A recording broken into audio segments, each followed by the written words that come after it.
Start? Yeah, absolutely. Okay. Yeah.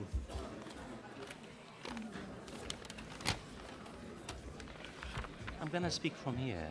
Yeah. It's fine.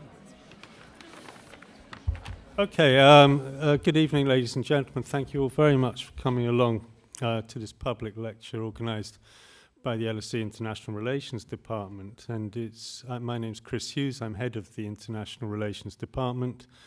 It's a great pleasure to introduce my colleague, Professor Fawaz Gerges, who has been with us for many years and has established a reputation as one of the world's leading experts on the Middle East, and certainly the school's leading expert on the politics of the Middle East. He's spent many years doing field work on the ground. Of course, he has languages, and so he's a real scholar who knows the region from the grassroots up. And that's reflected in all his work. We're really here because of his new book on ISIS, which I think will be on sale afterwards, will it? Outside, if people hopefully will be interested in buying a copy. It's a fantastic book. I've just received it and started reading it, and it's up to date. It's full of detail, extremely informative. It's, I think, your sixth book, is it, on the Middle East? I think number 6. Yeah, I was counting them, and. So Fawaz is a prolific writer, and he's got this deep knowledge of the region. 6th book, highly recommended. He's going to talk about the book today, probably for about 45 minutes, and then we'll have the usual Q&A. Now, I have to say some formalities. The first is please turn off your phones, and the other is this will be on Twitter, hashtag LSE Gerges. So on that note, assuming you've turned off your phones, I'll hand over to you, Fawaz. And if you'd like to stand there, that would be great. Thank you and welcome. Thank you. Thanks, Chris. Thank you. Good evening. I want to thank all of you for taking the time from your busy schedule and coming here tonight. It means a lot to us, all of us. And I also want to thank the school events and the Department of IR, and in particular, Chris, for taking the time from your family and your work to chair this lecture. It really means a lot to me. Thank you. I want to start by saying that if there is one particular point I really would like you to keep, and please don't forget this particular point before you leave the school, is that I dare any one of you to leave without purchasing a copy of the book. Books need nourishment, people, and we rely on you, on all of us. So please, if you're interested in this particular book, is not just about ISIS. It's really about the social and political conditions that have given rise to the rise of one of the most important social and religious movements in the world, probably today. There is nothing mysterious about the spectacular resurgence of ISIS. Nothing mysterious about this organization. When I travel to the Middle East, in many parts of the world, people have these conspiracies that somehow American-made, or Israeli-made, or Saudi-made, or Turkish-made. It's all nonsense. We know the drivers behind the rebirth of ISIS. We know the conditions that have given rise to ISIS in the past few years. And when I say ISIS, as you know, multiple names have been used for the so-called Islamic State. ISIS, ISIL, Daesh. The organization itself uses the term ad-Dawla al-Islamiyya. Ad-Dawla al-Islamiyya is the Islamic State. That's it. And when I say there is nothing mysterious about the spectacular resurgence of ISIS, ISIS is a different name for Al-Qaeda in Iraq. You all know this. That ISIS did not really parachute from the sky into basically the killing fields of the Middle East. ISIS has been with us since 2003. ISIS is an extension of Al-Qaeda in Iraq that was born after the American-led invasion and occupation of the country. And as you know, again, I don't have the time to really talk about the context, because the context is very important. That before the US-led invasion and occupation of Iraq, there had existed no Salafi jihadist group in Iraq, never. Saddam Hussein, the late leader of Al-Qaeda, never tolerated the presence of any organized opposition, be it secular, be it Islamist or Salafi jihadist. Any particular organized opposition was crushed by Saddam Hussein, by the Ba'athist regime. And the Ba'athist regime, as you know, is a secular, nationalist, authoritarian ideology that was basically toppled by the Americans in 2003. If you ask me, forget the politics, I hope we're beyond that. If you ask me, what's the most important variable in the rise of Al-Qaeda in Iraq, and by extension the rise of ISIS, I would say it's the US-led invasion and occupation of Iraq. It's not a political statement. Why? By destroying Iraqi institutions, the American invasion created a rupture in Iraq. It destroyed the institutions, it dissolved the army, it created a political system based in Arabic on al-muhasasa, its ethnic and religious distribution of the spoils of power in Iraq. It also exacerbated and aggravated a sectarian divide in the country, an ethnic divide between the majority Shiite and the minority Sunni Arabs, and also the Sunni Kurds. And in this particular sense, not just Al-Qaeda, Al-Qaeda and other anti-hegemonic groups basically were able to depict themselves as part of the resistance, the armed resistance against the Americans in the post-2003. What Al-Qaeda in Iraq, just to give you an idea, Abu Mus'ab al-Zarqawi, this name might be familiar to you, to most of you. Abu Mus'ab al-Zarqawi was the leader of Al-Qaeda in Iraq. When he went to Iraq in 2002, 2003, he had probably fewer than 30 or 40 men, part of Al-Qaeda, most of them that they escaped Afghanistan after the US invasion of Afghanistan in 2001, October 2001. Fewer than 30 fighters. Between 2003 and 2006, Al-Qaeda in Iraq, Abu Mus'ab al-Zarqawi was able to build a potent army numbering thousands, give and take, we don't know the exact numbers, between 5,000 and 10,000 fighters. And it's not just about fighters. Abu Mus'ab al-Zarqawi and the Iraqi contingent were able to insert themselves, blend with rebellious Sunni communities who basically stood up and decided to resist the American invasion, the invasion that was seen as unjust and illegal. That the Sunni communities in Iraq, again, I don't have the time to explain why the Sunni community, the Sunni Arab community, perceived the American invasion as part of a global campaign to empower their Shiite rival, and together with Iran, Iran being a Shiite state. So the Sunni community welcomed Al-Qaeda with open arms and provided a social base, or hadina sha'biyya in Arabic, for Al-Qaeda in Iraq. And between 2003 and 2006, thousands, again, we don't know the numbers, all the numbers that provided by the Americans and the Western intelligence services are really based on kind of estimates. We think that about 10,000 fighters tried to come to Iraq and challenge the American and the coalition of the willing. Syria was the way station by which most of the fighters, most of the young men traveling from Tunisia, Algeria, Libya, and the West came to Iraq. In the same way that Turkey now served as a way station for most of the foreign fighters that have crossed to Syria between 2011 and the present. And again, you know the context. I mean, the context of why so many young men and women decided to go to Iraq and attack the Americans. I mean, Iraq became a rallying cry for tens of thousands, probably hundreds of thousands of young Arab and Muslim men who believed that the United States was basically trying to subjugate, dominate an Arab and Islamic country.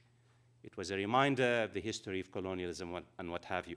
In fact, if it was not for the American invested a great deal of hard work and energy trying to prevent the coming of young men and women from all over the world. In fact, the migration of young men and women to Iraq would have probably exceeded the migration of young men to Afghanistan between 1980 and 1989 during the Soviet invasion of Iraq. This tells you about the importance, how the American-led invasion resonated in the imagination of men and women in that part of the world, in the Arab and the Islamic. So Abu Mus'ab al-Zarqawi, the leader of Al-Qaeda, really found a very hospitable environment. In fact, the irony is that Iraq was Al-Qaeda to lose. And Al-Qaeda did lose Iraq.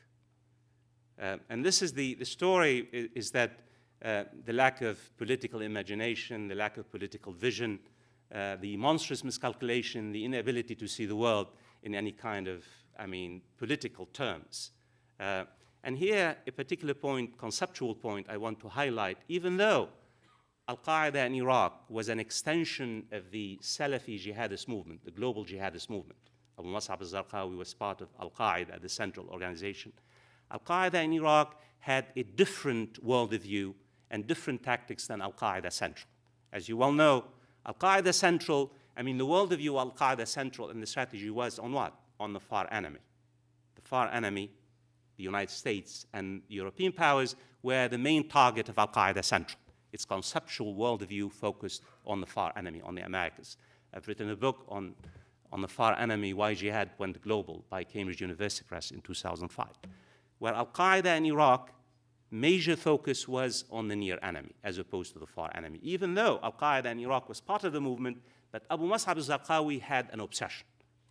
And the obsession was the Shiites and Iran. What I'm trying to say conceptually, Al-Qaeda in Iraq was an identity-driven hyper movement, as opposed to being a global, really Salafi jihadist that focuses on the fights between, or the confrontation between the West and the world of Islam. And there was a major, in fact, Abu Mus'ab al-Zarqawi, the leader of Al-Qaeda in Iraq, he fired the first shot in the civil war that has been raging between Al-Qaeda Central and ISIS, Al-Qaeda in Iraq, ISIS now. Because of this particular struggle, this fierce rivalry for the supremacy within the jihadist movement. Two worldviews, even though they both subscribe to the same ideology. They want to establish Islamic states. They want to destroy the existing nation state and establish a different kind of authority. Al-Qaeda Central focus is on the Americans and the Europeans. They believe that the only way they can level the playing field with the near enemy, Arab and Muslim leaders, is to expel the Americans from the heart of Arabia. That's the only way that they realize they can defeat the Americans. What they're trying to do is to make the American military investment very costly by attacking Americans. So America basically packs up and leaves. While Abu Mus'ab al-Zarqawi in Iraq, his strategy was very simple. Thousands of suicide attacks against the Shiites in order to really plunge Iraq into all-out sectarian strife. Again, you remember that by 2006, the year in which the Americans killed Abu Mus'ab al-Zarqawi, Iraq was on the brink of all-out war, civil war, sectarian war between the Shiites and the Sunnis.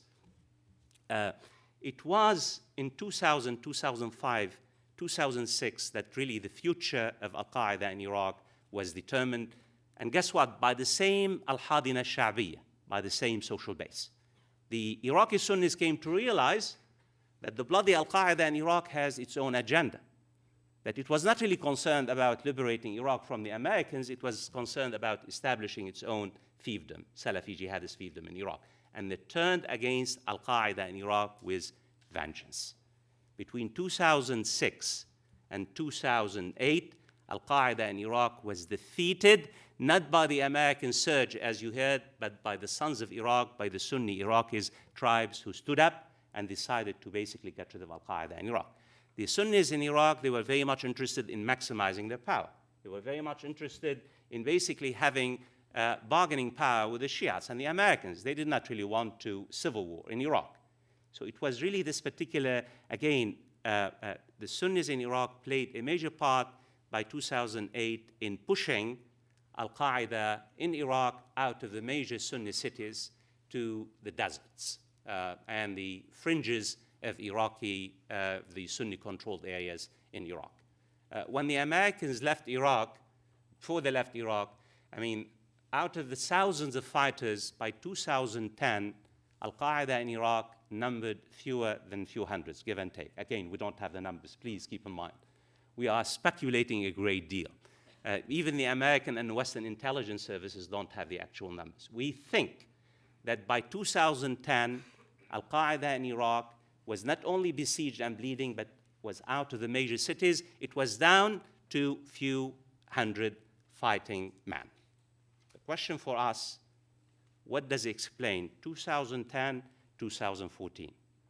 What has happened? How do we explain what are the causes of things? What are the drivers? How do we make sense of this particular spectacular resurgence? Few hundred fighters in 2010. In 2014, Al-Qaeda or ISIS has a sectarian army between 30,000 and 100,000 fighters, give and take. The Americans say, they estimate, ISIS has had about between 30 and 35,000 fighters. Some Iraqi and Arab sources estimate that the actual number is more than 100,000 fighters. We don't know exactly the numbers, but I think if you ask me, this is irrelevant because the social base of support, now ISIS controls the lives between 5 and 8 million men. 5 and 8. Al-Qaeda Central never controlled the lives of more than 100 or 200 men. ISIS controls the lives of between 5 and 8 million men. Now they're down to 5, 6 million men. Again, we don't know the exact numbers. It controls a state as big as the United Kingdom. A third of Iraq, probably 40% now of Syria. It's foreign fighters, again, we don't have the exact numbers, between 20 and 30,000 fighters, give and take. It tells you about, I mean, what happened. Here I want to put on the table 4 drivers, 4 ideas to give you an idea, and again, I'm simplifying a great deal, why this spectacular surge. Firstly, 2010, Iraq. Iraq was the home base of Al-Qaeda in Iraq. Iraq is the home base of ISIS, a pivotal, this is where its social base is.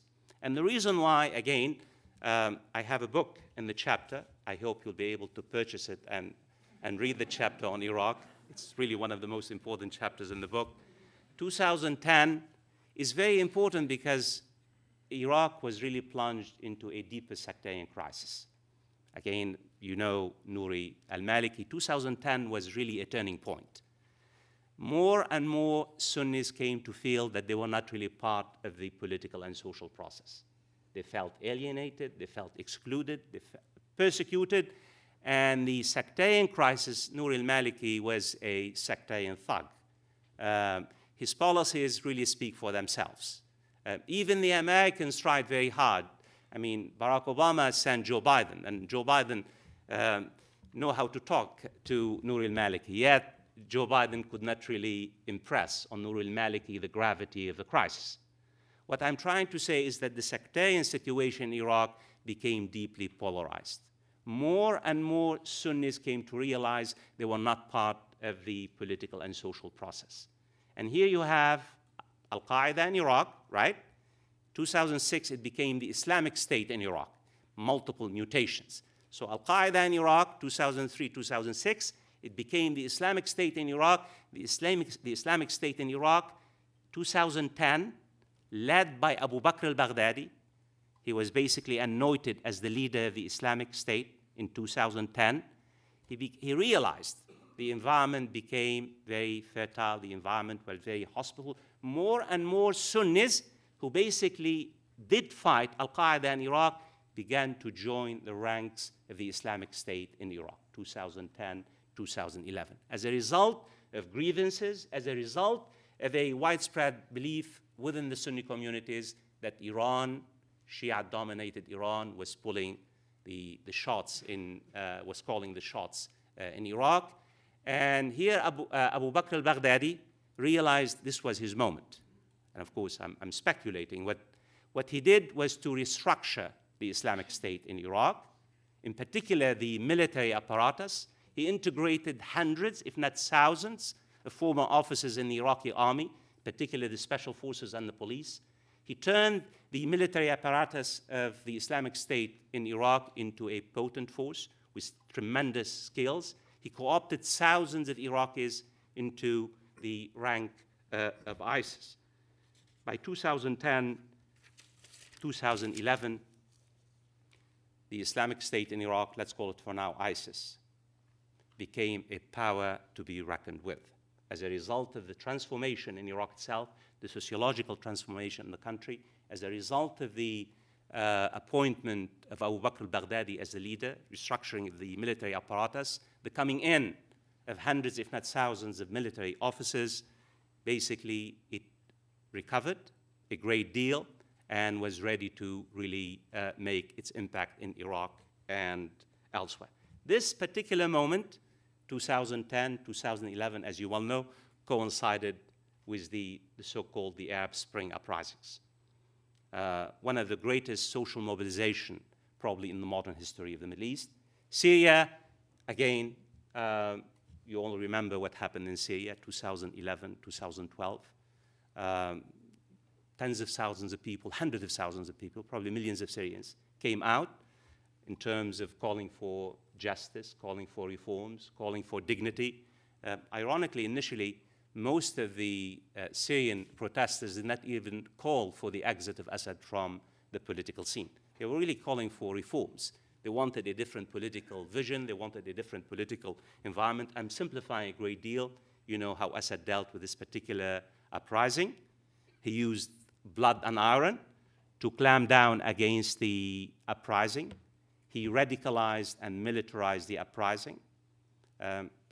Again, Bashar al-Assad supported by Iran and by Hezbollah, two leading Shiite organizations. This particular struggle took on sectarian connotations. You have ISIS and Al-Qaeda realize this is their moment.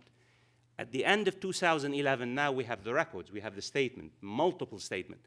2011, Abu Bakr al-Baghdadi sent two of his most loyal lieutenants to Syria by Abu Muhammad al-Gulani. Again, the name might not make any. Abu Muhammad al-Gulani is the leader of Al-Nusra Front, the official arm of Al-Qaeda. He was sent as Abu Bakr al-Baghdadi man to Syria to establish a social base of support. They realized this is their moment. Remember, this particular movement, a movement that's nourished on what? It's in war zones, conflicts. And so between 2011 and the decision was made, according to the leader of Al-Qaeda, Ayman al-Zawahiri, in his own words, he said, we decided in 2011 to keep our presence in Syria secret. We decided to act basically under the radar screen, establish our base of support. They embedded themselves within the various, formations, the Syrian opposition. Between 2011 and 2013, Al-Qaeda and ISIS were able to establish a major social base of support in Syria, in terms of actions, in terms of military tactics, in terms of fighting. And this brings me to a related point, third point. I'm going to come back to Syria. We cannot understand what happened in Syria just in terms of the struggle within Syria itself. Syria became, as you well know, a battlefield for regional wars by proxies and global war by proxies. If you ask me, what was the most important factor in the rise of Al-Qaeda Central? The most important factor in the rise of Al-Qaeda Central was not Islam. The most important factor in the rise of Al-Qaeda in Iraq was the bipolar rivalry between the United States and the Soviet Union in Afghanistan.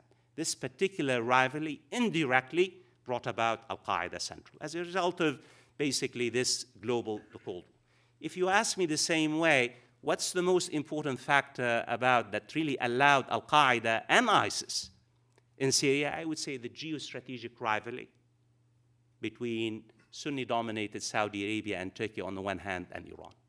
And again, I don't need to tell you about the implication of this particular geostrategic rivalry. It has taken on sectarian connotations. It has poisoned the veins of Syrian politics and Arab politics. It has allowed Al-Qaeda and ISIS. Remember, we've said Al-Qaeda in Iraq is an identity-driven organization. It's obsessed with the Shiites. It has a genocide ideology. And Syria, basically, this was offered to ISIS on a silver platter. Because Abu Bakr al-Baghdadi and the leaders of Al-Qaeda were saying, we are the vanguard. We can defeat the Shiites. We can destroy the Shiites. We can basically commit a genocide against the Shia, cleanse the land. Actually, ISIS has been practicing this ideology of cultural cleansing, in particular against minorities, but in particular against, the Shiites and other minorities. What I'm trying to say, again, the geostrategic regional rivalry and sectarianism are the fuel that has really powered the resurgence of ISIS. And Syria is very important, people. You know that. Syria has given ISIS what? Strategic depth. Here you have between Iraq and Syria. It has given ISIS and Al-Qaeda economic resources. ISIS controls 80% of the oil fields in Syria are controlled by ISIS and Al-Qaeda. 80%. Not to mention foreign fighters. Turkey as a way station. The foreign fighters. Very, very important. ISIS now is fighting tooth and nail to maintain control of the Turkish-Syrian border. They're losing hundreds of men because this is basically a very important area for them to receive the foreign fighters. Despite everything that has happened, ISIS still controls, according to American intelligence, between 200 and 400 men on a monthly basis. 6 months ago, they were receiving about 1,000 men each month from Turkey. There is no conspiracy here. I hope you know that. When I say Turkey as a way station, I don't think the Turkish government is basically consciously. There's a great deal of debate on why Turkey has not really done more. There are explanations for that. But it's not a kind of a conspiracy. It's taken for granted that somehow Turkey is. The reality is when the Syrian civil war started, Turkey and the regional powers poured billions of dollars, arms, and they opened because they wanted to get rid of Assad at all costs. And the Turkish leadership was willing to bring the temple down on everyone, as long as Assad. So in this particular sense, between 2011 and 2014, Syria really became, as a result of geostrategic rivalries, irrational rivalries. These are about power and politics. Sadly, they are wrapped and they're taken connotation, sectarian connotation. But remember, this is all about influence, about muscle. It's about interest, state interest. Yet they have poured gasoline on a raging fire when it comes to the popular will. You might ask a question here, which is more important, Syria and Iraq? You have many security specialists who say, oh, no Syria, no Iraq. It's nonsense. Both Syria and Iraq feed upon each other. That is, you can't say which one is more important. If you ask me, at the end of the day, where is Abu Bakr al-Baghdadi is going to have his last battle, his last stand? Of course, Iraq. His last stand is not going to be in Raqqa, the unofficial capital. His last stand will be in Al-Mosul. This is where he's going to fight. This is where it's all going to end. Sooner, I hope, rather than later. What I'm trying to say here is that these particular, and the final factor, the fourth factor is, and quickly, how much time do I have? About 15 minutes. That's great. The final factor in the resurgence of ISIS, again, I've already insinuated, is the derailment of the Arab Spring uprising. Again, many commentators make the simple mistake by saying, oh, the Arab Spring is responsible for the chaos that basically is racking the Middle East. It's nonsense. The Arab Spring is not responsible for the bloody chaos that's ravaging the Arab and the Islamic world. It's the derailment. It is the sabotage of the Arab Spring uprising that's responsible for the rise of anti-hegemonic movement. Let's remember what has happened. Millions of people, to me as a student of the Middle East, it's a very important moment. Millions of people in Tunisia, in Egypt, in Libya, in Bahrain, in Syria. Think of the rallying cries. Justice, freedom, dignity, universal values. How many black flags were among the rallies in Egypt? Did we see many black flags? Did we see any calls for Islamic states or caliphate? Hardly any. When we talk about justice and freedom and dignity, universal values, I'm not suggesting that the millions of Arabs and Muslims who protested, they really wanted democracy a la France or the United States. But they were calling for universal values. They were not calling for an Islamic state or a caliphate. And what happens simply is that you have counter-revolutionary movements, the old regimes and geostrategic power and global powers that basically have invested billions of dollars in order to sabotage and undermine these particular, one of the most important peaceful collective action in the history of the region. The most important, historically, in the 500 years. I mean, think of how peaceful they were. I mean, it's impressive for all of us. For me, we saw in real time the millions of people, what they were calling for. This was not the surveys, you've seen people. I mean, and think of how peaceful, despite everything else.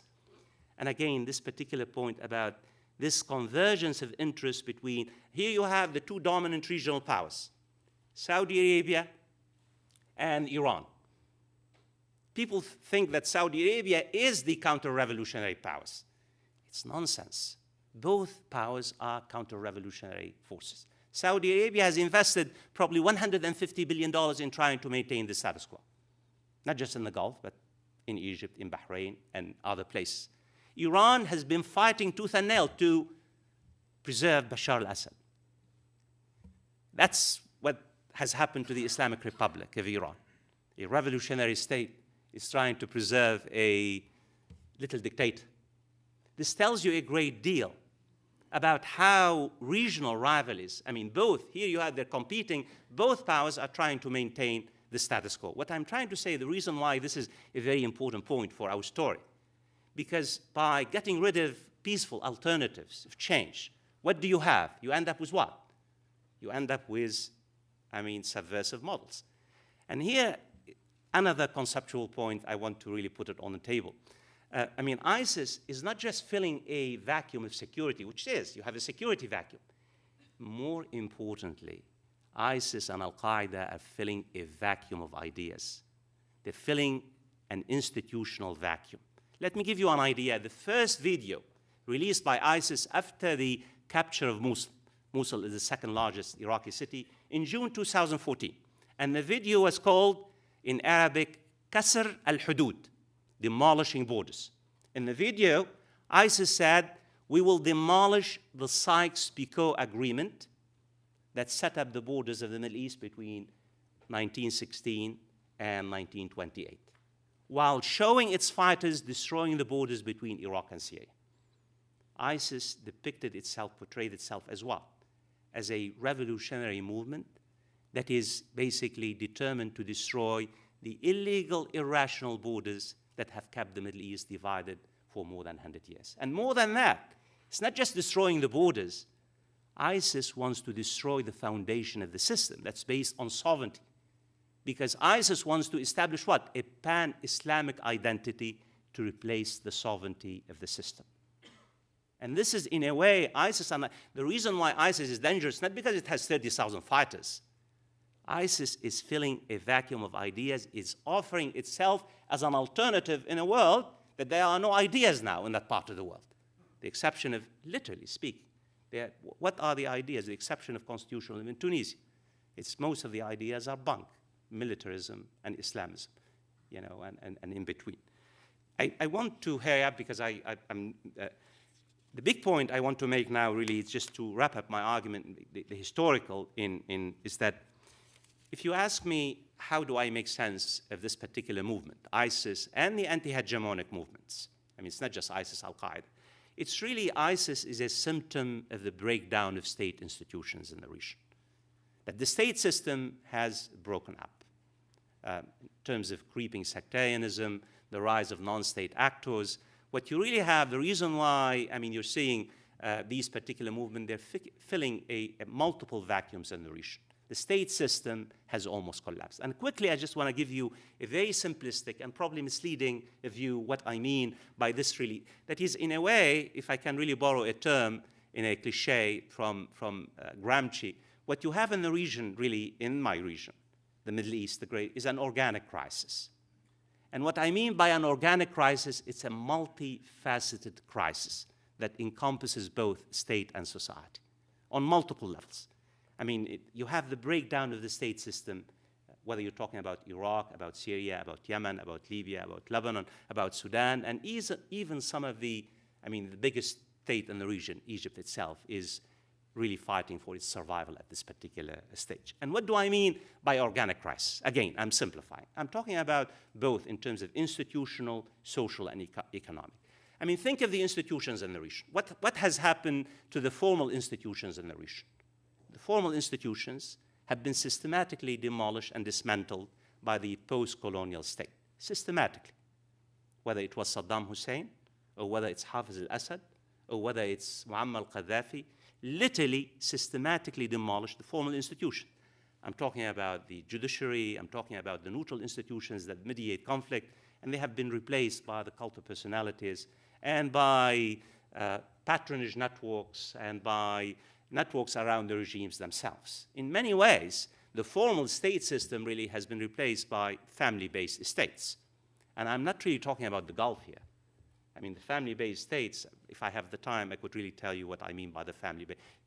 Most of the Republican regimes in the region were really creating hereditary states, post-colonial state. And again, an organic crisis, it's a constant, foreign intervention, neglect of the region. I mean, think when the United States and Europe, when they discovered the Middle East, for the wrong reasons, sadly.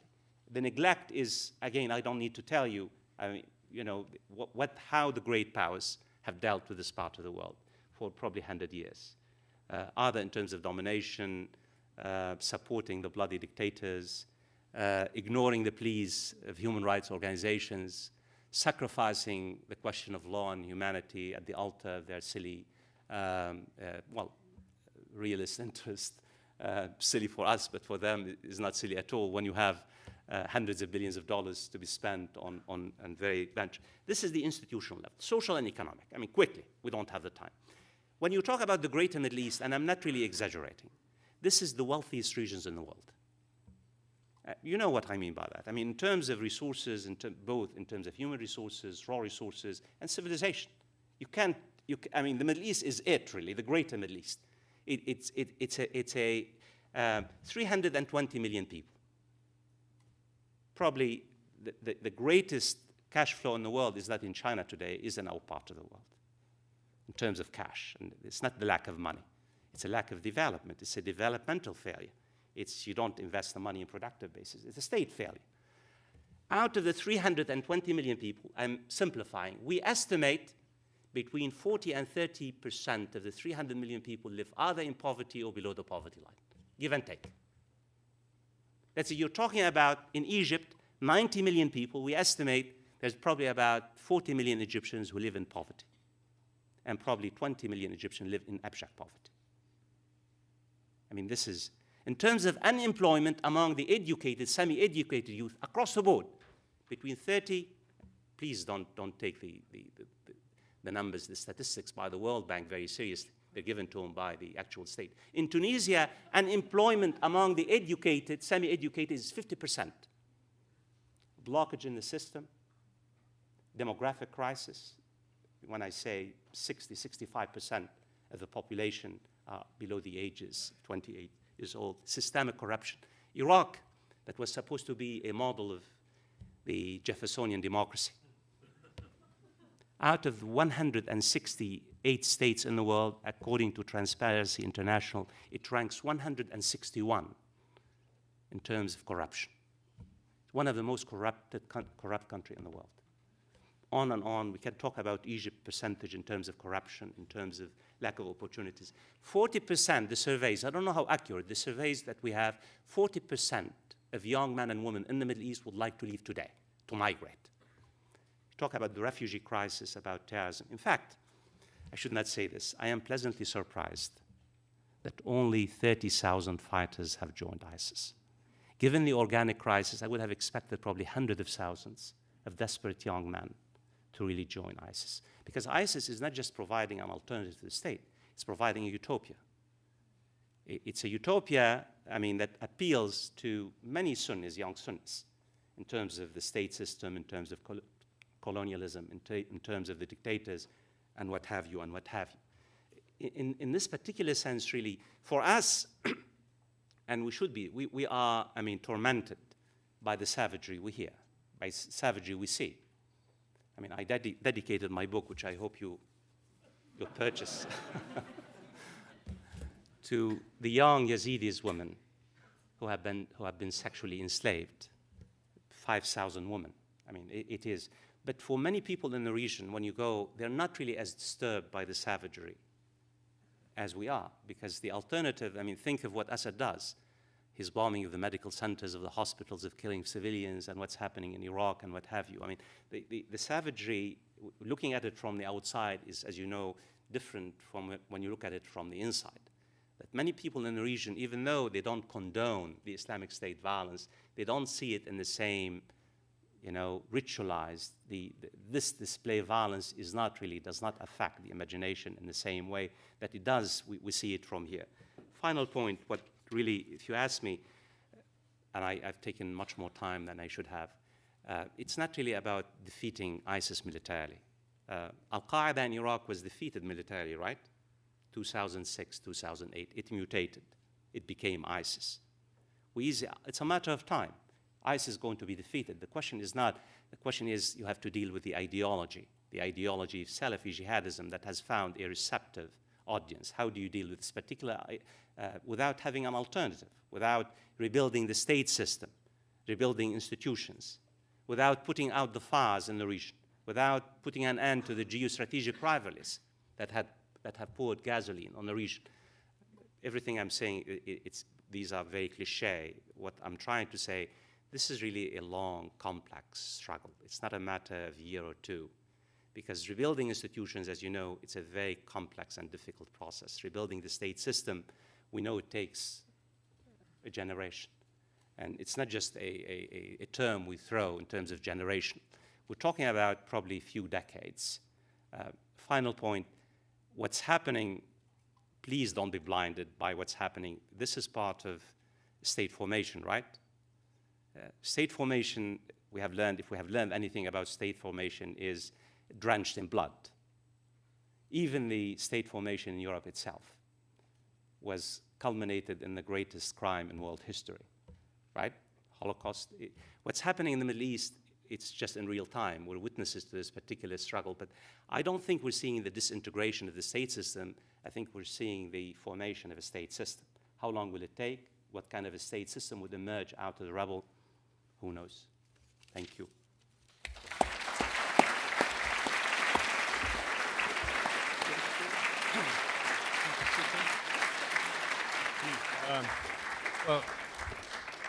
Thank you, Fawaz. And I mean, the passion that you approach your subject with really comes out in your speaking and your writing. And you know, you even managed to finish on a vaguely positive note, which is quite an achievement when talking about this subject and a vision for the future. But we have already one hand up there, so we're yeah. Shall we take 3-4 questions at a time? If you prefer, we can take 3 questions and then Fawaz will answer them. Thank you very much. Go ahead. I'm Haider Rida from Bain & Company. My question is what stakeholders in Europe can do to bring an end to ISIS, specifically academia, politics, and the corporate world. Because we see that ISIS has a very slick campaign on Twitter through mosques that can bring 15-year-old girls from Manchester to join them. And there's a real lack of a strategic integrated answer that brings a counter-narrative that tells these girls, no, you're not going there to defend the Sunnis, you're there going to join an organization that is raping, enslaving, killing, etc. So what can academia do to bring those data to the table to say this is how many Sunni women ISIS has killed, this is how many Sunni men ISIS has killed? What can politics do to put pressure on Turkey to close the border, on the Gulf states that have been funding mosques for many decades now? And what can the corporate world do to bring, for example, marketing campaigns on Twitter, on Google, for people Googling them and bringing that counter-narrative into the public space? Thank you very much. Okay. Now, we do like to try to encourage gender equality, including in asking questions. There's a woman here.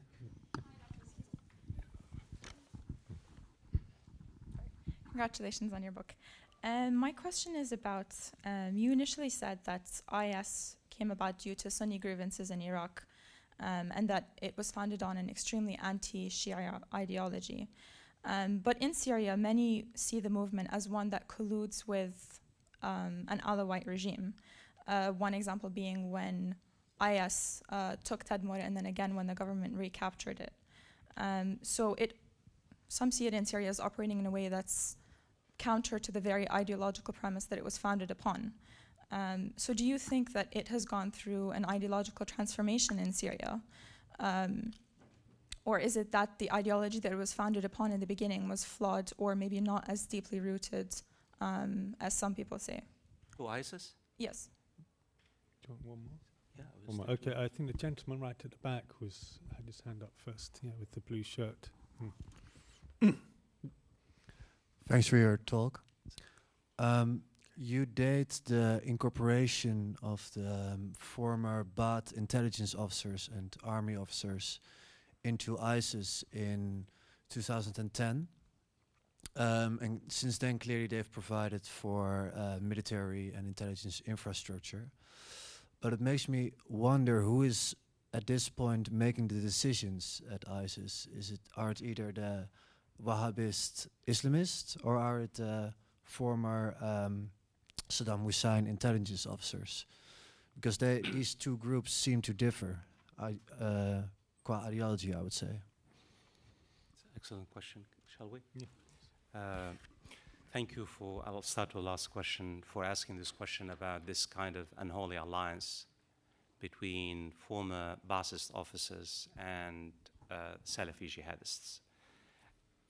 The dominant narrative in the media in the past 2 years is that somehow the Ba'athists, the secular nationalist Ba'athists, have taken over, have hijacked the so-called Islamic State. They really, even the Washington Post and initially one or two texts based on statements and taken out of context, and the thesis now really has gained many followers. This was one of the most difficult, really, chapter for me to write in the book. I have a chapter, ISIS jihadists and Ba'athists, who converted whom, with a question mark. And in the chapter I spent really, in fact, my argument is that Salafi jihadists were able to convert hundreds of Ba'athists en masse for a variety of reasons. You can be a Salafi jihadist and Ba'athist. It's an ideology, an absolutist ideology. It does not, there are no blurred lines. It has everything is set in stone. The worldview is based on this particular ideology, an ideology that's basically views the world through really 7th century Arabia. There is no other model. You have to go back to 7th century Arabia, impose 7th century Arabia on the present wholesale. As simple as that. In particular, ISIS. Al-Qaeda has been able to evolve a bit. It has been able to compromise. It has adapted, adjusted. ISIS is basically, the purity, it follows a pure model. I'll give you, I want to spend a bit of time on this because this is really one of the a misleading argument that has been, in fact, most of the Ba'athist officers that joined ISIS in 2010, 2011 had already been radicalized and militarized and Islamized after the American invasion. The American-controlled prisons, hundreds of them were basically set down at the feet of Salafi jihadists and Al-Qaeda. They were being Islamicized not only actually after the US-led invasion. In fact, the economic sanctions imposed on Iraq after, the Gulf War, many officers, as a result of pressure, as a result of hardship, as a result, were become Islamicized. And in fact, and if you go back to see what happened in Tikrit, in Fallujah, in Mosul, initially, ISIS jihadists basically collaborated with tens of thousands because the Ba'ath in Mosul, the Ba'ath had a magnificent infrastructure. In Fallujah, in Tikrit, Ba'athist cities. They collaborated with them during the first few weeks. Once ISIS took over the cities, guess what happened to the Ba'athists? Ultimatum. You either join or you'll be killed. There are hundreds of senior Ba'athists either killed or imprisoned still. And these are not my words. I'm talking about the leaders of the Ba'athists who came out and basically told us what ISIS has been doing to former Ba'athists. Literally hundreds were massacred en masse in Al-Mosul, in Tikrit, in Fallujah, after basically initial collaboration. And also one of the mistakes that many observers make is that they focus on the tactics and methodology of ISIS, which is really Ba'athist in a way. They have taken many of the security, the apparatus books, and they confuse tactics with ideology. Even if there are, these officers who act within ISIS, they have senior position in terms of security, in terms of military, but first and foremost, they are ISIS jihadists dedicated to establishing the caliphate. The caliphates along 7th century Arabia. The Ba'athists have gone. It's a passé. It's no longer there. This is a pure Salafi jihadist movement that dedicated to really reclaiming 7th century Arabia and imposing 7th century Arabia on the present as it is. This is not about the secular authoritarian ideology of the 1950s and 1960s and 1970s and 1980s of Iraq and Syria. I really don't know what Europe can do. This is more of a security questions. It is very difficult for me to think of strategies to, first of all, I have to say that it's a very small phenomenon. Yes, they are, small and not. You're talking about 4,000 men and women who have joined ISIS. Small, in a sense, you're not talking really about huge numbers. Most of these young men and women who have joined ISIS really have rudimentary, basically, knowledge of Islam in the first place. Most of them really 101 Islam, as opposed to really being well-versed in the Islamic doctrine and the Quran. I'm serious. The evidence, the tentative evidence that we have, most of them are illiterate when it comes to Islamic ideology. We know from the Belgian and French cells, basically petty criminals and, criminal networks. And this is more of a community inspired. You're talking about multiple approaches that Europe now is, but I don't have any kind of specific, a magical one, but say, how can really Europe deal with this particular phenomenon? This particular utopia, sadly, it resonates with some young men and women in some European neighborhoods for a variety of reasons. In the same way that other European ideologies resonated with tens of thousands of men in the 1940s and 1950s and 1960s. You're talking about, obviously, it's not about class, it's not about education, because you have multiple, right? Some of them middle class, some of them are poor, some of them educated, some of them, but for a variety of reasons, they decided to have joined. Well, we also know that 10% of the 4,000 volunteers are women. This is, again, another puzzling question for us, is that why would young women join this particular organization that practices torture and slavery, sexual slavery? It is, I know it sounds irrational. It's not irrational if you look at it because in terms of, being brainwashed, in terms, we have certain ideas, and I've almost read everything that we know that most of the volunteers, most of the ones who decide to go are basically influenced by people, peer groups. Either in terms of people who have gone to Iraq and Syria, either in terms of certain charismatic clerics that exist in Western societies, certain charismatic individuals, either by the social media of ISIS.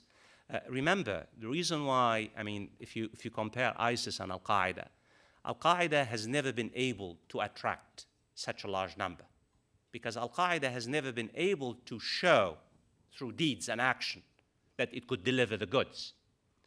If you look at the two, and that's what fascinates me as a student researcher, is that if you take a look at Al-Qaeda Central and the Salafi jihadist movement, this is a movement about ideas, about manifestos, about clerics, about texts, hundreds of texts, I mean, you can't just kill for this movement.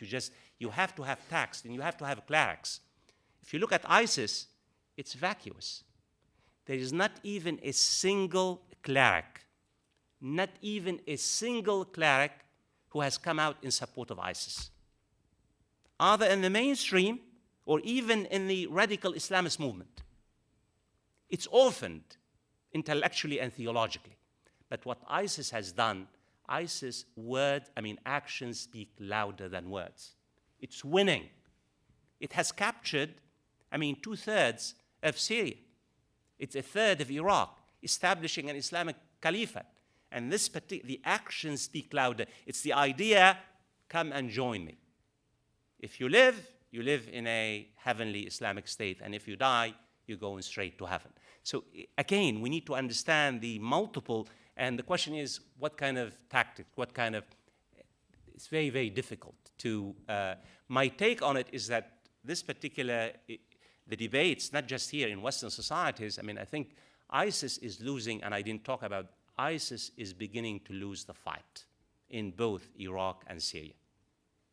ISIS has mastered the art of making enemies of everyone. It has turned the world against ISIS. No political vision, no positive vision. We know now evidence is coming from Iraq and Syria. The populations are restive. They're trying to rise up. Many defections. Its financial empire is basically being trailed by the Americans. If you ask me, what's the important thing you can do to really puncture a hole, is that if you dislodge ISIS from the cities and the towns in Iraq, and if you hammer a nail in the narrative of victory, you really destroy its ability to convince Western men and women to join this particular movement, because it's many of the young men and women who are joining the movement think they are joining a winning horse. They are really going to live in an Islamic caliphate. What we're seeing in Iraq and Syria, of course, they have promised heaven, but we know that they have delivered death and dust so far.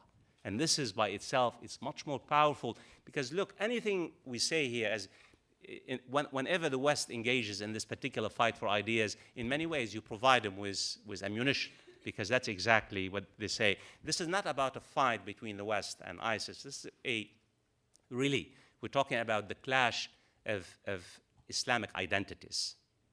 This is a kind of it's not just about an Islamic war. This is a clash of Islamic identities. How do you define the doctrine? How do you interpret, the Islamic doctrine? In what ways? How far has, the Islamic doctrine come? Do we dismiss 14 centuries of interpretation and counter-interpretation, or do we go back to basically the source, the golden age, the ideal type? They are going to the ideal type, and the ideal type is finally basically alienating most of the people in the region, because the ideal type is gone, does not exist. It's a methodology. It's a mythology. You can't just, go back to the ideal type. It does not exist. I don't think in Syria we have seen any kind of transformation or mutation of the ideology. You have multiple wars in Syria. On the one hand, ISIS is fighting the so-called, Alawite regime. Alawite is not the same as Shiite, as you know. But that's how the Assad Alawite regime is interpreted, as a Shiite regime.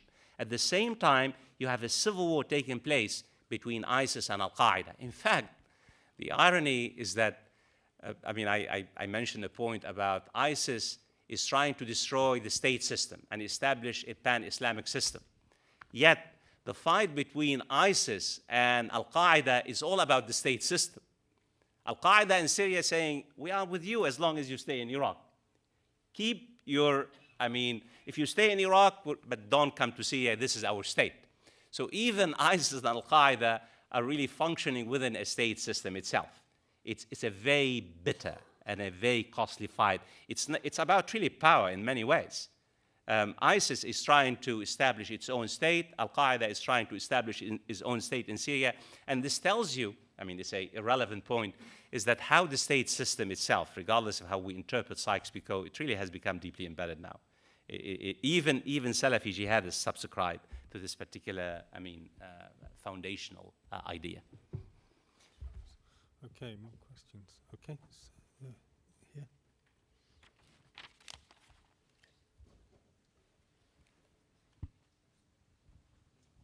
Right, the fourth row there. Yeah, fourth row.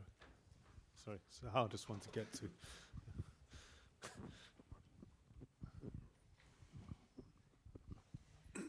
Hi, thank you for your talk. I just wanted to quickly ask what impact the rivalry between ISIS and Al-Qaeda has on the legitimacy of a caliphate.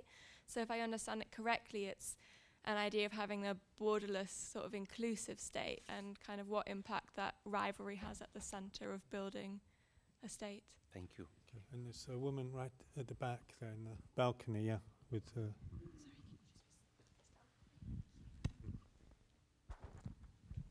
Hi, thank you very much for your talk.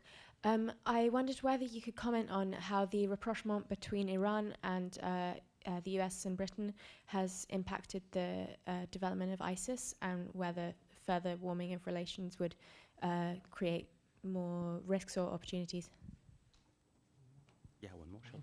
and there's a gentleman with a here, yeah, right, sitting down there, yeah, in the balcony, yeah, because you had your hand up a long time ago, so. Thank you very much. As you said, this the idea of ISIS established pan-Islamic caliphate. Is there any scope for Iran, which is an Islamic state as such, whether that would be included in the Islamic State as well? Thanks. Shall we?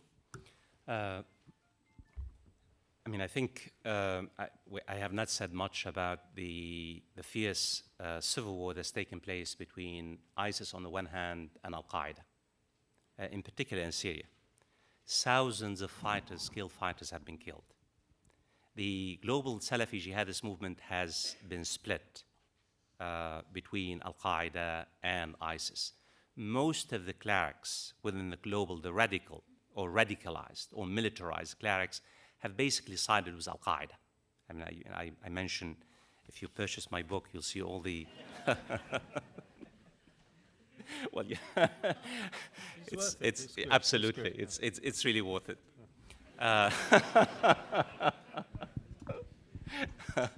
I have my Princeton University Press colleague here. She said it's her fault. She said you have to. Most of the clerics, no, seriously. Professor, embarrassing for LSE professor too. Most of the clerics, the militarized clerics, have sided with Al-Qaeda for a variety of reasons. The first thing they say, the conditions are not ripe to establish caliphate. They say that you have to liberate the land, you have to control the land, you have to cleanse the land, you have to have the means to protect your people, point one. Point two, they said, establishing the caliphate cannot be done just by Abu Bakr al-Baghdadi and his cabinet, as it was done.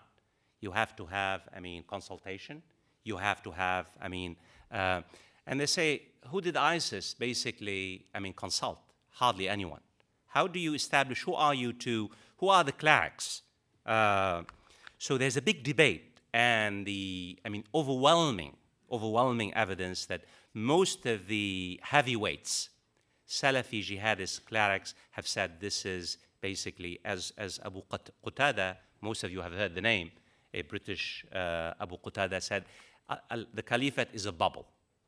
ISIS caliphate. You're talking about, when you have a radical like Abu Qatada, who used to be an inspiration for Al-Qaeda, coming out and saying this is a bubble, because it does not really express either the wishes or the aspiration. On the whole, this is, and finally, I think in terms of when you talk about the caliphate itself, they say, look at the damage that you have done to the Salafi jihadist movement. This is not how the caliphate behave. So Al-Qaeda is very, very much concerned. Here is the irony. They're very concerned about the ISIS, what ISIS is doing to the global jihadist movement. They're saying, you are damaging the brand, quote unquote. Abu Muhammad, top cleric in Jordan, he said, look, the brand was doing wonderfully till the acts, and no, seriously.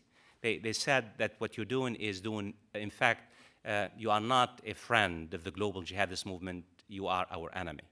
And this particular rivalry is not just intellectual, It really is. But ISIS, the reason why ISIS has done as well as it has, even though it does not have the clerics, the ideas, because it has done well on the battlefield. And as we said, actions on the minds have even more. Here is the irony. While the clerics are siding with Al-Qaeda, more and more Al-Qaeda fighters have joined ISIS because they want action, because they see that ISIS delivers. And only you can reverse this particular trend is by basically hammering a deadly nail in the coffin of the narrative itself. Here's to give you an idea about this particular rivalry. You have the Jordanian government and other government now, is that basically they're really throwing the red carpet for Al-Qaeda clerics, the Salafi, because the fight against, which is very counterproductive, because Al-Qaeda clerics, they are opposed to ISIS, not because they don't believe in the brand, but because they believe that ISIS is going about it the wrong way. And yes, it has done a great deal of damage, but another point here is that this is the first time really in the past probably 70 or 80 years that the idea of the caliphates now is being debated. It's debated by mainstream Islamists. So even though the caliphate, the Abu Bakr al-Baghdadi caliphate idea is not really taken seriously, but the idea itself now has been put on the table. And it's a kind of utopia. It's a fringe thing, but it's becoming more and more really part of the discussion among, Islamic scholar and Islamist scholars.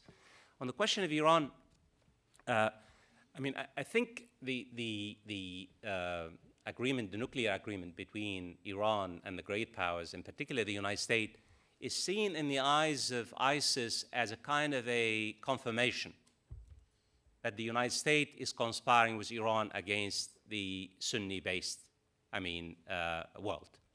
And in particular, the idea is, look at what the United States is doing in Iraq. It's indirectly working with the Shia-dominated. And again, because of the rivalry between Saudi Arabia and Iran, this particular nuclear deal has been basically interpreted as a kind of the United States siding with Iran against the Sunni-dominated world. And ISIS has tried to really milk this particular narrative, because remember, this is, so indirectly, in fact, the rivalries in the Middle East itself, the cleavages, really help ISIS to basically embed itself in Iraqi and Syrian societies, because they play on these particular contradictions. But I don't think the nuclear deal itself has changed in any qualitative way, either the fight or the configuration of forces, except that Saudi Arabia now and Iran, you have, this particular fierce rivalry has taken on, has become very pronounced, and now is playing on Arab streets, whether you're talking about Syria or Yemen or Lebanon or other places.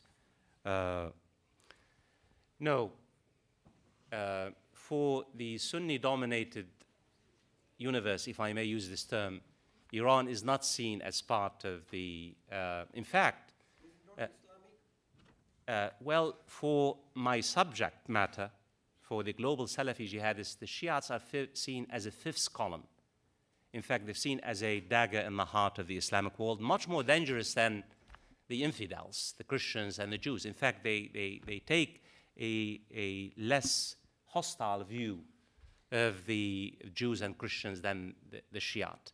And they really, this is a genocide ideology, truly, in terms of the Shiite. Now, in particular, ISIS. Al-Qaeda does not really have strong views about the Shiite, even though it views the Shiite as infidels and as subversives and as non-Muslims. To give you an idea, if you take a look at the debate that took place between Al-Qaeda in Iraq and Ayman Zawahiri and Osama bin Laden, if you read the letters exchanged between Ayman Zawahiri and Abu Mus'ab al-Zarqawi, what did Ayman Zawahiri say to Abu Mus'ab al-Zarqawi? He begged Abu Mus'ab al-Zarqawi, please stop this massacre of the Shiite. Our people don't view the conflict with the Shia in the same way that we do. Don't divert attention from the fight against the Americans. We don't like the Shiite. We don't trust the Shiite. let them go to hell, but let's not focus the fight on the Shia. I'm paraphrasing, word for word, letters by Ayman Zawahiri to Abu Mus'ab al-Zarqawi. Don't divert the fight from the far enemy. Don't focus on the Shia. Abu Mus'ab al-Zarqawi said, in terms of enemies, he prioritized the fight against the Shiite. The Shiites are evil. The Shiites have basically collaborated with the Americans. The Shiites are the police and the security forces. The Shiites are a subversive force within Islam. We must eradicate, again, I'm paraphrasing. Read the chapter, if you purchase a copy. No, seriously, on the chapter on Al-Qaeda in Iraq, and it tells you a great deal. So it's not just Iran is not part of an Islamic State. My subject matter, ISIS, views the Shiite as prioritize the fight against it. It's a hyper-identity-driven organization, and it really has a genocide ideology against them. One more, two more? Yeah, his hand's going up everywhere now. I think you were first.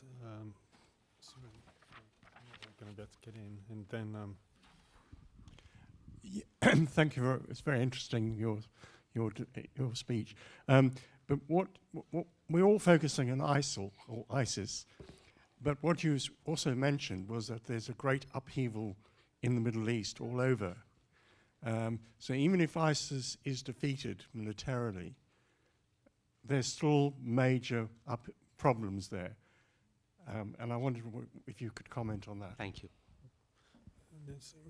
So right at the back there, right in the back, yeah.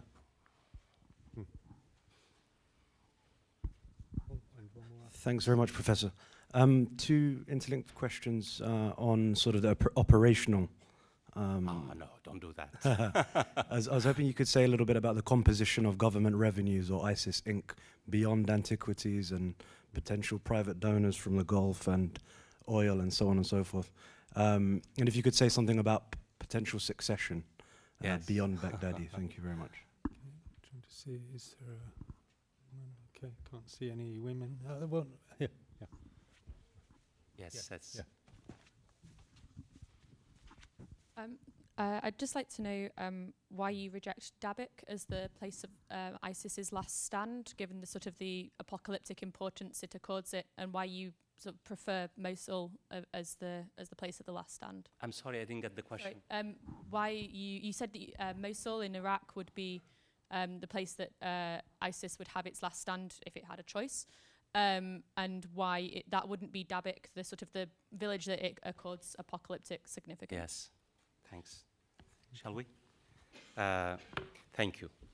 It really is what's happening in the Middle East. I mean, we are all blinded and we are all focused on ISIS for the simple reason because ISIS is the ritualized violence, the display of barbarism and savagery. It's the killing.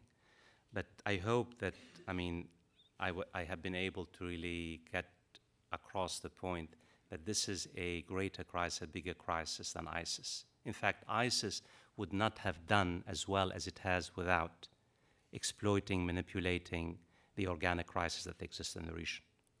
That ISIS and other anti-hegemonic movements, the reason why, it's not just about ISIS, Al-Qaeda, sectarian-based groups, sectarianism, regionalism, localism, because the state itself, the state system is very fragile. The immunity system is very fragile, and all kind of these parochial groups have been able to infiltrate the system. So yes, even if we defeat ISIS, and I have no doubts in my mind that ISIS is going to be defeated, whether in a year or two. But the question is, the bigger question, the more challenging question, how do you rebuild state institutions? How do you prevent anti-hegemonic movement? How do you prevent the collapse of the system?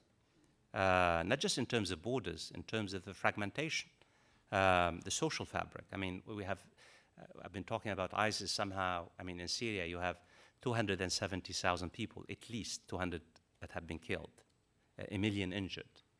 You're talking about 60% of the Syrian people now who have been either refugees or displaced people. One of the greatest humanitarian catastrophe. Halab, in the last 10 days, only 250 people killed, hundreds injured, on and on and on. how are you going to glue Syria back together and Iraq and these countries? This is, and really, we are not really giving much attention to the morning after. And the reason why the Americans are very, and I think Barack Obama is correct. It's not about rushing, sending American special forces and the Marines. The Americans can go and take over Mosul in a month or two. They have taken, as you know, twice Fallujah. The question is, what's the alternative? How do you fill the spaces, the governance spaces, local spaces? How do you convince the communities to live together? How do you establish, I mean, I'm talking about governance and I'm talking about institutions. I think, in a way, the Middle East today really resembles Europe after World War II in terms of devastated area, in terms of both economically. I mean, there's tons of money, but it's a lack of, you have state failure, developmental failure. And I think I was hoping you would ask me about Europe, not in terms of what Europe can do about, I mean, these young men, but what Europe and the international community can do to help, really help societies and people reimagine a different future, reimagine a different future, different than the colonial system and the post-colonial authoritarian system. But because Europe, and I have not said, I mean, we teach international relations, I have not said much about international relations. I mean, the way that the international community, and particularly the United States and the great powers, have dealt with the Middle East, you know how it is in terms of power relations, in terms of, they have really never invested any kind of resources. And in fact, they have been part of the problem. Actually, I started my talk by saying foreign intervention in Iraq played a key role in the rise of al-Qaeda in Iraq, and the global rivalry was very pivotal in the rise of al-Qaeda itself. Al-Qaeda is a product of the Cold War in the same way that ISIS is a product of the geostrategic rivalry in the region. But initially, it was part of the American invasion. I'm not saying that the Americans created ISIS, but as Barack Obama said, you know, it's the unintended consequences. I mean, that's exactly what happened. There is no kind of vision. There is no, the Americans are tired. The Americans want to go home. They're just burnt. They don't want, I mean, Obama does not want to do anything with the region. I mean, he's been forced really to come back kicking and screaming. And it's a minimalist approach, just minimalist. It's not, I mean, I think beyond hype, I think it's fair to say that ISIS is the wealthiest social movement, anti-hegemonic movement in the world today. In terms of, we don't know the exact, I mean, but on average, I mean, you're talking about billions of dollars, give and take. We have multiple numbers depending, because now its money resources have been cut, have been halved in the last year. It's suffering a great deal. The Americans have a strategy, and they're using it relatively very effective. It's called, you know, following the trail of money. I mean, all organizations march on their stomachs, right? It's not just, I mean, armies, even organization. And the Americans are really systematically going about really trying to destroy the financial infrastructure in terms of oil, in terms of gas, in terms of cash, but the problem with ISIS controls the lives of 8 million people. It has 8 million hostages. You can, yes, they're very poor in Deir ez-Zor, but you can tax them you can squeeze them, huh? And that's exactly, it has been able to create a diverse criminalized war economy. And it's been rather effective. Yes, they're suffering a great deal. Ultimately, it's going to implode, ultimately. But one of the lessons we have learned about this particular group, you're not going to see a just swift implosion, a fight to the last man.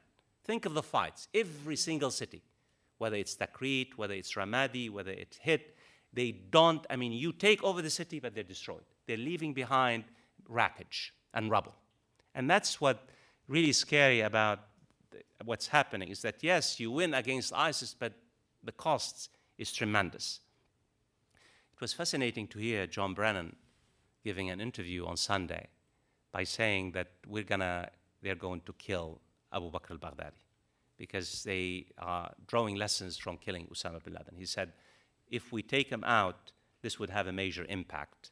They have taken, as you know, the Americans again and the British and the French systematically trying to degrade the leadership. They're focusing on both the leadership, top leadership, and the middle levels, and they've been very effective. So this is more of it, but it takes a long time. And this is an organization, it's been really now decentralized. because, and this is almost 1.5 years, I mean, officers in the field, the battalion officers are really in charge now.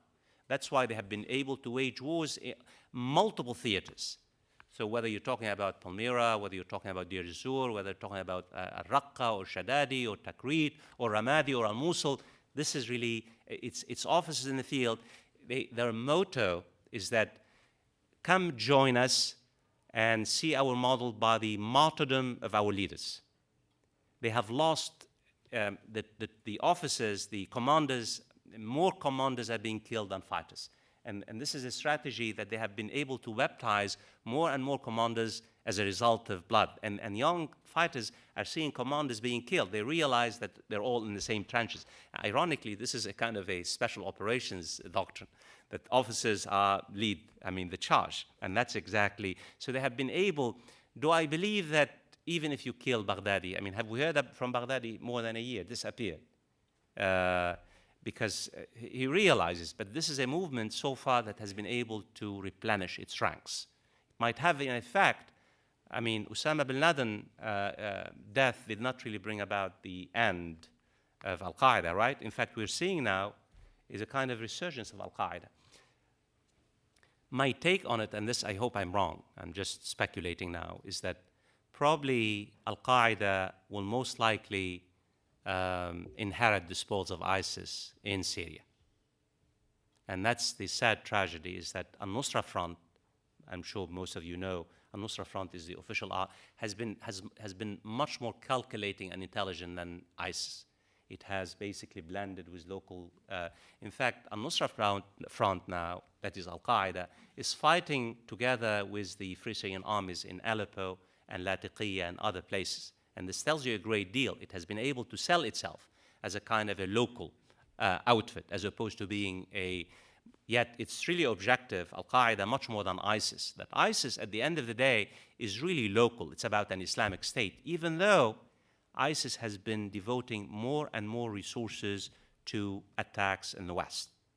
But this should not, if there is one point really I would, in addition to the point about the book, you take with you really, is that ISIS really major strategic goal is really the near enemy, is at home. They want to establish and consolidate their state, as opposed to really attacking the West. While Al-Qaeda has never changed its strategy, has always been the head of the snake, the United States, and its own, its close European allies. I don't buy the rubbish, by the way, Dabiq. This is, and it's a very sexy thesis. And it's, yes, ISIS is going to make, Dabiq is going to fall in a matter of weeks or months. The big fight, and they know these are calculating bastards. ISIS realizes where the big fight is. It's going to be in Mosul. This is where most fighters, this is where the skilled, they're really building the trenches. This is where the final battle will be. This is really where it's the social base. This is where it's going to be. Yes, they use Dabiq very effectively in terms of narrative, in terms of everything else. But in terms of resources, in terms of social base, the social base, keep in mind, the social base of support, the structure, the organization, Al-Mosul is really the nerve center. It's the center of gravity where ISIS would make its last stand. And that's why the Americans really are pushing very hard, both Al-Raqqa and Al-Nusra. But if you really listen carefully to what the Americans, they realize this is it. They're going, systematically, city by city. The fight for Fallujah started, but the preparation is on Mosul. If you defeat ISIS and Mosul, it's the beginning of the end. It's not the mean, because it's going to mutate into something else. So I don't buy this wonderful, thesis about Dabiq and what have you, even though ISIS has been able to really milk it big times in terms, Dabiq is a city that, as you all know, portrayed as the end of the world, and this is where somehow the Prophet armies would basically triumph over the hordes of infidels and what have you. The narrative is very, very important, but in terms we have to keep our eyes on the strategic prize. The strategic prize has always been Mosul and Al-Raqqa. another round? I think we've run out of time, I'm afraid. I mean, there are lots of hands going up, but we do have to vacate the room at 8 o'clock, I'm afraid. And there are so many hands going up, it testifies to the... So I was going to get on to the book. I was going to say, I'd like us to, you know, we should thank... They can buy the book, they don't have the... You took the words out of my mouth, but I was going to say thank you for giving us a glimpse into the breadth and depth of your knowledge. But if you want the full picture, you know where to get it. You have to... I didn't say buy the book, I said read the book. There's a difference, yeah? Yes. But so thank you very much. I'm sorry we don't have time for more questions. I hope it's funny.